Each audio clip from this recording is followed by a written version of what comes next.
back to my channel. So in this video po is gagawa tayo ng guava jam. Wow. Yes. Kasi nga ang daming bunga ng bayabas namin, sayang naman, baka malaglag siya. So naisipan namin gumawa ng guava jam.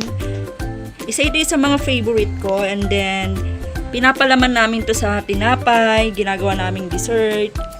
Ayun guys, so step by step tayo and watch out. Alright, next step is babalatan po natin yung bayabas. Ayan, wow, ang sarap diba?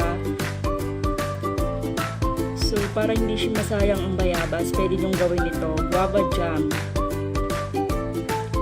Watch nyo po yung buong video para alam nyo kung paano yung gagawin. Steps by steps.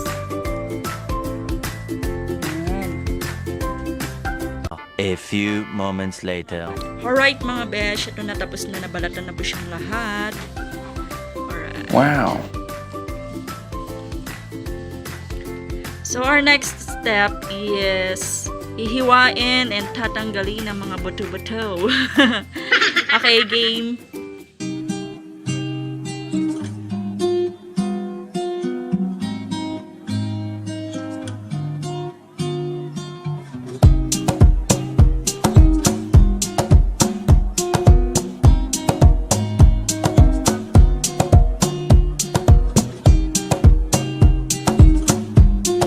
Nabalatan na ang lahat ng bayabas. So next step is uhugasan siya para matanggal yung mga konting, tulad niyan, may mga buto-buto pa siya. Uhugasan yan, and then hihiwain na siya ng maliliit. Tapos, ayun, pwede na siyang lutuin ng with sugar. So mamaya makikita nyo kung ano yung mga ingredients.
Ayan mga besh, yung balat ng bayabas.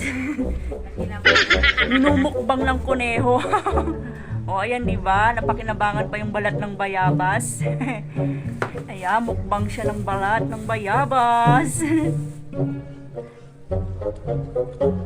Nyam nyam nyam nyam nyam nyam nyam. May tunog pa eh, no? Ang satisfying naman ang tunog ng paggalngal mo.